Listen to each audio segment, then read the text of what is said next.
Ahead of us is the dark zone, Hi, Tamara. and we're in the twilight This is about zone. as far as daylight would come into the cave. So if we turned off all these lights, left that door standing open, it would look like twilight right here.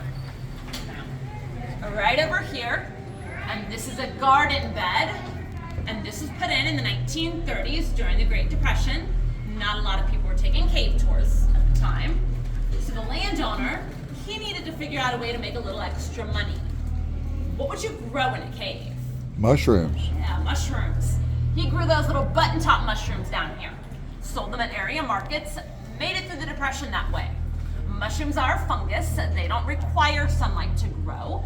They like the dark and the damp, and they're pretty much the only thing that's going to grow in a cave, except for the cave itself. And the cave is still growing, so all along the ceiling here, and you can look right overhead, get some light on some of these. There's some right up here, and there's some back here as well. And these are soda straws, and they are thin and hollow, just like a straw, with water coming down the center, and they are the beginning of the larger formations that we see in here. So if it's on the ceiling, it probably started as one of these little soda straws.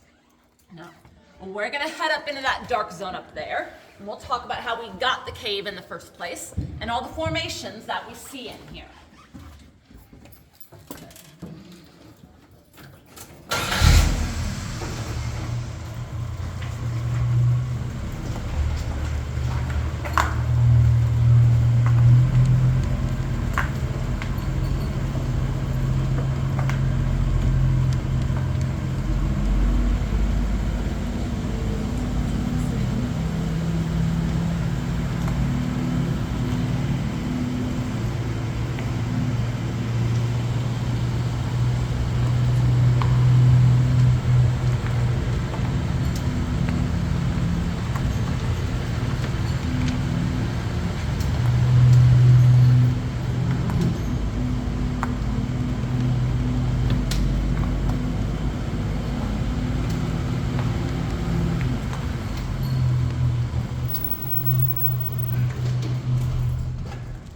Welcome to the auditorium, and this is the largest area in our cave. And do you know how caves form? Any ideas? No ideas? You've been dripped on? Yeah. It's that water. So this is a solution cave, and that means it's formed by water. Everything in it's made by water. So with the right kind of rock, this is limestone. It's very porous, lots of holes. We get water coming down from the surface and groundwater. That mixes with carbon dioxide. It makes a weak acid, and all this rock dissolves away. So this has all been dissolved. Holes get larger, water flows faster. Eventually that water drains out, leaving the cave behind. And now these formations can start to grow. So water still coming down from the surface picks up a mineral called calcite from the rock. It's what all of these are made of. And those little soda straws that we saw, once they get a bit longer, 5-6 inches or so, that hollow center starts to plug up, they become solid, water comes down the outside, and we get stalactites all along the ceiling. And we've got stalactites like these from those soda straws with that water dripping straight down. And we've got a special type of stalactite in here, right up here. It's called a cave curtain or drapery. It looks like a piece of fabric up there. And that's formed by water dripping down at an angle instead of straight down. So along the edge, over and over again, leaving behind that calcite, and water drips down to the ground. You see that dripping right there. That brings that calcite down here, where we get stalagmites growing up. And there's an easy way to remember which is which. Stalactite has a C for ceiling, and stalagmite has a G for ground. It works. I've never mixed them up. That's the important part. You can also use stalactites held tight to the ceiling, and stalagmites might grow up to meet them. That's it doesn't matter as long as it works. I got a lot of I these. learned that in elementary school, That's what a lot of people do. several decades ago. There's also T for top, M for mount. You might trip over a stalagmite, and they're like ants in your pants. The mites go up and the tights come down. It doesn't matter if it works. Now, when they do grow together, which these two are lined up for, and they form a column or a pillar from floor to ceiling. One more formation we see a lot of in here, over along the wall, and this is flowstone. It's formed by water coming out between layers in the rock, flowing right on over. This is still calcite, but that reddish color is caused by iron in the soil, so it's basically rust. Calcite on its own is going to be pure white, and we will see some of that in here. Now, this big stalagmite right here, how old do you think this is? 10,000 years. 10,000, okay. Anybody else? I got 10,000. 4,000. 4,000, all right. 4,000, 10,000. Anyone else?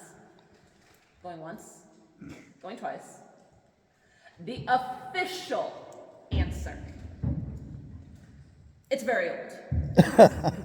Yeah, I have no idea how old it is. That's a scientific term. Exactly. You can't go wrong with it. Now, I do know about how fast it grows. So these formations in here, they grow about 1 cubic inch every 100 years. So that's volume. And you can think of it like an ice cube. That's about a cubic inch. So to put that in perspective for you, you come back in 100 years. Congratulations.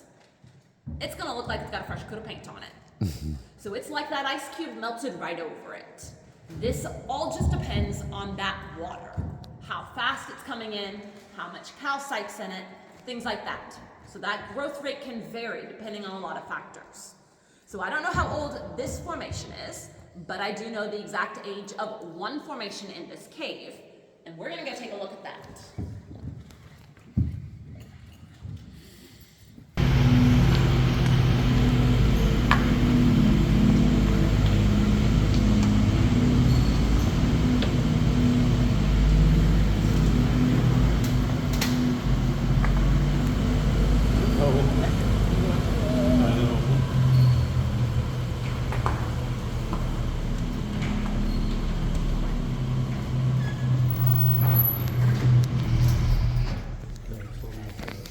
Right here, right over here. World's most perfect cave column. Right? No, that's a pipe. It's a well casing for a water well. And this was put in 1941 by the landowner across the street from where he drove in. He wanted running water for his house, so he got together with the cave owner at that time, and they did all their measurements and their calculations, and they figured they'd be drilling 10 feet on the other side of that wall. Worked out very well for them. As you can see, they missed. That drill bit came crashing down into the cave, so now they've got a big hole in the ceiling, and instead of pulling it out, causing more damage to the cave, they kept drilling. And they did find water about 50 feet below us in our lower level, but that's a wet weather spring down there. There's only water a couple months out of the year. It doesn't make a very good water well. So this is closed off on the surface today, but it still tells us a couple of interesting things about the cave. When this was first put in, it was cast iron black. Now we've got this white coat of calcite on here. It's becoming part of the cave. And up at the ceiling, and there's some tree roots hanging down. But you see those ridges that run towards the wall, right back there? Those are baby cave curtains, and they started growing in 1941. So they are 82 years old and just over 3/4 of an inch. So think about that and take a look at these curtains here in front of us, right up here. Does anybody want to do the math for me? No? I've got an emergency math hotline right back here. You don't do the math? No? Okay. We're gonna head just up here, and we'll get a chance to experience the cave in its natural state. And we'll talk about some of the lighting systems used in here. But past these curtains, there's a column, and if you look back behind that column, there's a dome of pure white calcite. So make sure you take a look at that. I'll point it out as we drive by.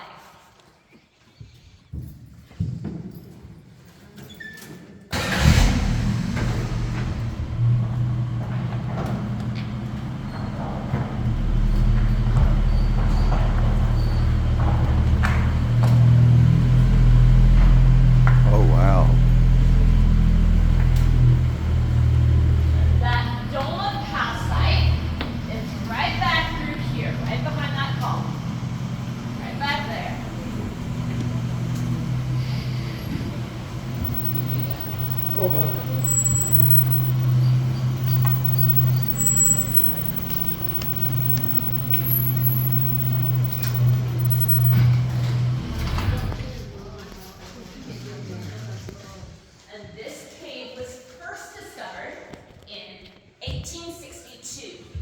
Nick was found by a dog, a hunting dog named Juno. Juno was a bloodhound. He was chasing a small animal, and he chased that animal up the hillside through a small hole into the dark zone of the cave. Juno's owner, John Knox, he could hear his dog barking, so he crawled to that hole after his dog, found himself in the cave. That's how he discovered he had a cave on his land. So he got his dog out safely, and we're gonna shut off the lights in here. See how dark it would have been for John and Juno when they found it. So you can darken any screens on your phones for just a minute, cover any light sources. Get all those screens darkened for me or placed upside down on the bench.